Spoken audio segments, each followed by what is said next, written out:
তখন প্রায় মধ্যরাত, চারিদিকে সবাই নিশ্চিন্তে ঘুমাচ্ছে। বাহিরে জোরে বাতাস বইছে, চারিদিকে ঘন কুয়াশার ঘনঘটা এবং গুড়ি গুড়ি তুষারপাত। হঠাৎ দরজায় কড়া নাড়ার শব্দ। Kudus é Kudus. Donos da conta da. Kudus é Kudus.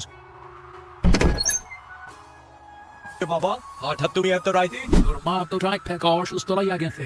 মদল হয় হাসপাতালে লাউন মাঝে। সোহানের মা, তুমি কয়টা কম্বল বাইতে দাও তো। আচ্ছা ঠিক আছে। বাবা, তুমি বাড়িতেই থাকো। এত ঠান্ডার মধ্যে বয়স্ক মানুষ তোমার আর যাওয়া লাগবে না। আমি সোহানদের লইয়া যাইতাছি শহরে, মারে দেখায় আনবো। বাবা চলো, মারে লইয়া আসি।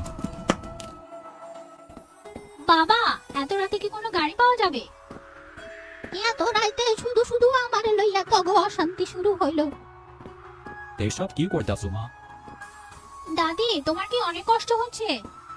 আমার বয়স হয়েছে, এখন তো অসুস্থ হইব। তাই বলে তুই এত রাইতে ছোট সাইলাডারে লইয়া এত ঠান্ডার মধ্যে শহরে যাবি? আমি আর বেশি দিন বাঁচবো না রে বাবা, আমারে লইয়া এত ভাবিস না। এসব করিও না তো মা, তুমি স্যার আমার কে আছে? তুমি না খাতে আমি মা কইয়া কারে রাখবো? তুমি চিন্তা করো না, ডাক্তার দেখালে ঠিক হয়ে যাবা। একই গভীর রাত, তার উপরে ভারী তুষারপাত। আমার সেদিন কোনো গাড়ি পাইনি সারা রাত। আমাদের বাড়ি থেকে হাসপাতাল কিছুটা দূরে ছিল। বাবা সারা রাত একবারও দাদিকে নিচে নামায়নি, কাঁধে করে সারা রাত হেঁটেছে। বিপদে পড়লে প্রকৃত মানুষ চেনা যায়। সেদিন আমার বাবার কাছে এই মূল্যবান শিক্ষাটা পেয়েছিলাম। পরিস্থিতি যতই খারাপ হোক না কেন, আপনজন যেমন বাবা মা ভাই বোন, তারই বিপদে কখনো তাকে ছেড়ে যেতে নেই। না না, আমার অনেক খিদা লাগছে, আমি আর হাঁটতে পারছি না, কিছু খেতে দাও। সেই সকাল থেকে ভিক্ষা করতে বের হয়েছি, বাড়ি বাড়ি ঘুরে ওকেও সকালে একটু খেতে দেয়নি। আর একটু সামনে চল নানা ভাই, একটু দূরে একটা গ্রাম দেখতে পাচ্ছি, ওইখানে যে চেয়ে দেখি কেউ যদি ছোট বাচ্চাটার মুখের দিকে তাকায় দুইটা খেতে দেয়। ও মা, ও বেটি, বাড়িতে কেউ আছে? ও মা, মা দুইটা খাইতে দে মা, আমার ছোট নাতিটা সকাল থেকে কিচ্ছু খায়নি। মা, ও মা, ও বেটি। হ্যাঁ চাচা, কিছু বলছেন? এত শীতের মধ্যে কোথা থেকে আসছেন আপনারা? এত শীতের মধ্যে ছোট বাচ্চাটাকে নিয়ে আপনি ভিক্ষা করতে বের হয়েছেন চাচা? সকাল থেকে নাতিটার পেটে একটা দানাও পড়েনি, দুইটা খাইতে দে মা। কিন্তু এত ছোট বাচ্চা নিয়ে আপনি বাইরে বের হয়েছেন এত শীতের মধ্যে, বাচ্চাটা তো অসুস্থ হয়ে যাবে। আপনি ঘরে আসেন, আসেন আসেন ঘরে আসেন, বাইরে প্রচন্ড বাতাস। চাচা, গরম গরম দুইটা পাউরুটি খান, একটু আগেই বানালাম। সোহান, তুমি 2 বাটি গরম ডাল নিয়ে আসো তো বাবা, ওইখানে হাঁড়িতে রাখা আছে। ভিক্ষা কি আর সাধে করি, পেটের দায়ে ভিক্ষা করি রে মা। কোন গ্রামে আপনার বাড়ি চাচা? আগে তো কোনোদিন আপনাকে দেখিনি। আমি না ভিক্ষা করলে নাতিটারে কে খাওয়াবে পড়াবে? আপনার ছেলে মেয়ে নাই, ওরা আপনাকে খেতে দেয় না? আর বাচ্চাটার বাবা মা এত ঠান্ডার মধ্যে বাচ্চাটাকে আপনার সাথে পাঠিয়ে দিয়েছে ভিক্ষা করতে? আমি অনেক দূর থেকে আসছি মা, ভিক্ষা করা আমার পেশা না। বয়স্ক মানুষ, শরীরে শক্তি নাই মা, কাজ করতে পারি না, পেটের দায়ে ভিক্ষা করি। নাতিটার বাপ মা মইরা গেছে করোনার সময়, ওই একটাই মাইয়া ছিল আমার। তখন থেকে আমার নাতিটারে খাওয়ান পরানোর জন্য ভিক্ষা করে বেড়াই। আমি আপনার কষ্ট বুঝি চাচা, এত শীতে আমাদেরও এখন মাঠে ফসল নেই, অভাবে সংসার, তার উপরে আবার ছেলে মেয়ের পড়াশোনার খরচ। তাহলে এখন সংসার চলছে কিভাবে? কোন রকম মানুষের কাছে ধার করে চলছে। আর ছেলের বাপ শহরে গেছে কাজ খুঁজতে। শীতের সময় এখন মাঠে তো ফসল হবে না, কিন্তু খাওয়া দাওয়া তো আর বন্ধ থাকবে না, খাওয়া দাওয়া তো করা লাগবে।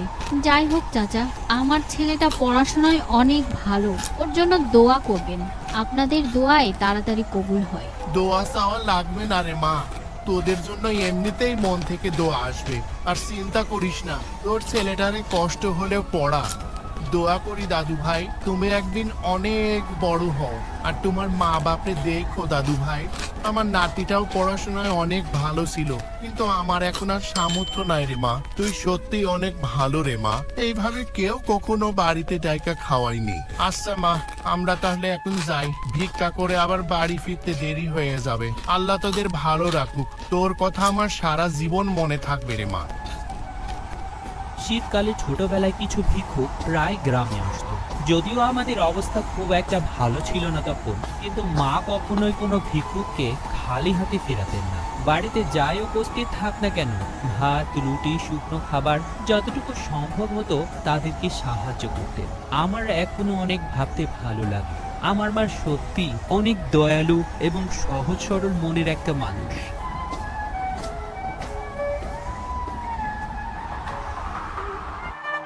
বাবা 2 মাস থেকে স্কুলের বেতন দেওয়া হয়নি। স্যার বলেছে বেতন না দিলে পরীক্ষা দিতে দিবে না। কত টাকা বাকি আছে বাবা? 800 টাকা। তবে স্যার বলেছে এখন 500 টাকা দিলেই হবে। এমনিতে হাতে টাকা পয়সা নেই, এখন এত টাকা যে কিভাবে দেব? আর বাইরে যে ঠান্ডা পড়েছে, কার কাছেই বা ধার চাইতে যাব? কিছুদিন আগে রহিম চাচার কাছে 500 টাকা ধার করেছিলাম, সেটাই তো এখনো দিতে পারিনি। এত ঠান্ডায় তো মাঠে ফসল নেই, কে বা আর ধার দিবে? কিভাবে যে সংসারটা চলবে? অনেক কয়টা ডিম জমেছে, 1 সপ্তাহ থেকে ডিমগুলো বিক্রি করাই হয়নি। দাঁড়াও দিচ্ছি।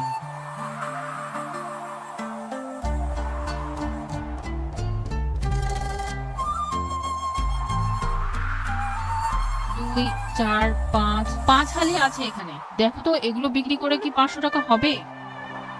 ঘরে তো কোনো সবজি নেই, ডিম বিক্রি করলে খাবে কি? ও আমি একটা কিছু করে চালিয়ে নিব। তুমি ডিমগুলো বিক্রি করে ছেলের স্কুলের বেতনটা দিয়ে দাও। আচ্ছা তুমি ডিমগুলো রাখো, আমি দেখি কারো কাছে ধার পাওয়া যায় কিনা। স্কুলের বেতনটা তো দিতে হবে। আচ্ছা ঠিক আছে।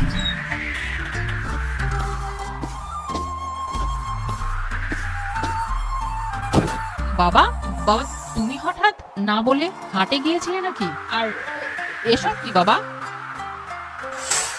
তেমন কিছু না মা, তোর মার কাছে শুনলাম সোহানের 2 মাসের স্কুলের বেতন এখনো দেওয়া হয়নি, তাই 1 বস্তা গম নিয়ে আসলাম। এটা বিক্রি করে স্কুলের বেতনটা দিয়ে দিস মা। ছেলেটা পড়াশোনায় ভালো, কষ্ট করে হলেও ওকে পড়া।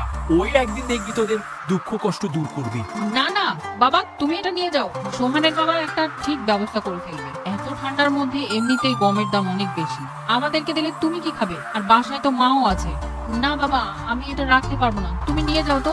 আমি জানি বাসায় তেমন খাবার নাই, স্কুলের বেতন দেওয়ার জন্য আমি কি তোমাকে আর মাকে কি না খাইয়ে রাখবো নাকি? আমাদেরকে নিয়ে চিন্তা করতে হবে না, বাড়িতে আরো 1 বস্তা গম আছে, ওইটা দিয়ে আমাদের বুড়ো বুড়ি 2-3 মাস এমনি পার হয়ে যাবে। তারপর তো শীত শেষ হলে এমনিতেই জমিতে আবার গম হবে। জেদ করো না বাবা, তুমি নিয়ে যাও তো।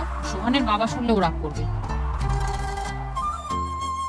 বাবা সন্ধ্যা তো প্রায় হয়ে এলো, তুমি না হয় আজকে রাতটা এখানে থেকে যাও। এত দূর আবার যাবে? আর সোহানের বাবাও তো এখনো বাড়ি ফেরেনি। আর কিছুক্ষণ দেরি করো, ওর বাবা ঠিক চলে আসবে, ওর সাথে তোমার দেখাও হবে। তাহলে নিবি না বলছিস? না মা, তাহলে আমি আর বসবো না, তোর মা বাড়িতে একা আছে, বেশি রাত হওয়ার আগেই বাড়ি চলে যাই। আচ্ছা ঠিক আছে বাবা, সাবধানে যেও। এখনো আমার সেদিনের কথা স্পষ্ট মনে পড়ে। বাবা সেদিন সারা রাত বাড়ি ফিরে আসেনি। আমার দাদার বাড়িতে গম ছিল না, ছিল দাদা কোথা থেকে যে গমের বস্তাটা নিয়ে এসেছিল এখনো আমার জানা নেই। অভাবে সংসারে পড়াশোনা করাটা সত্যি অনেক কষ্টের ছিল। সেদিনের কথাগুলো ভাবলে এখনো নিজের অজান্তেই চোখের কোণে অশ্রু জমে। কতই না কষ্টে পার করেছে দিনগুলো।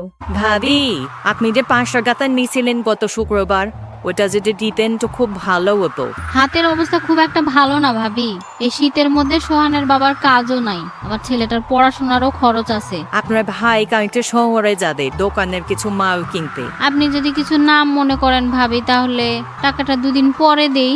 আচ্ছা তাহলে কালকে না হয় গেন ভাবি, বেশি দেরি করেন না, টাকাটা খুব দরকার। আচ্ছা ভাবি, সোহানের বাবা বাড়ি আসলে আমি আপনার টাকাটা আলাদা করে রাখবো। আচ্ছা ভাবি, তাহলে আমি গেলাম, ভালো থাকেন। আমি মনে করে তাকে টাকাটা দিয়ে আসেন ভাবি। আচ্ছা ভাবি, আপনি এখন তাহলে যান, আমি মনে করে কালকে আপনাকে টাকা দিয়ে আসবো।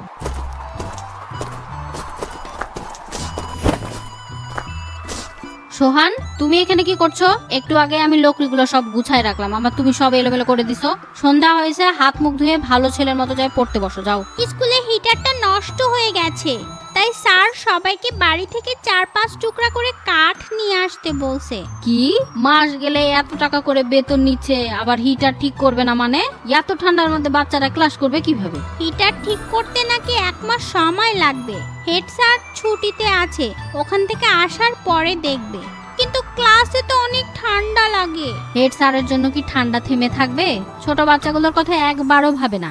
বেতন নেওয়ার সময় তো একবারও মনে পড়ে না যে গরিব মানুষ, কয়টা টাকা কম নেই। তোমার বাবা আসুক আজকে, সব কথা বলছি।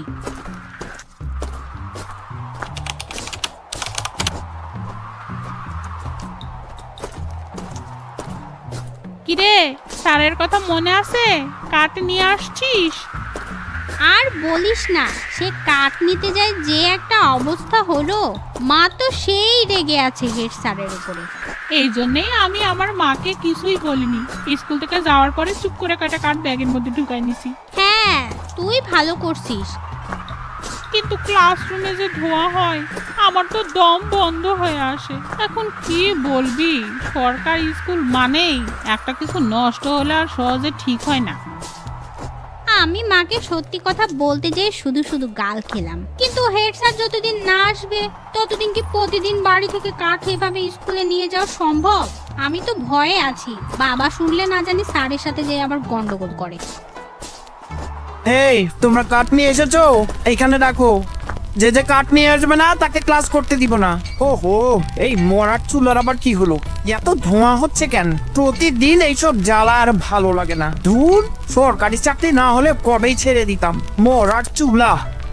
বাহিরে প্রচন্ড ঠান্ডা, তাই ক্লাস গরম রাখার জন্য এইভাবেই আমাদের কষ্ট দিয়ে প্রতিদিন ক্লাসে চুলা জ্বালানো হতো। আমাদের নিঃশ্বাস নিতে অনেক কষ্ট হতো, আর চোখ দিয়ে অনবরত পানি ঝরতো। হেড স্যার আসার পরেও বারবার সরকারি কাজ দেরি হয়, একটু ধৈর্য ধরো বলে নিজের দায়িত্ব এড়িয়ে যেতেন। এরকম আরও মজার মজার গল্প পেতে এখনই আমার চ্যানেলটিকে সাবস্ক্রাইব করুন।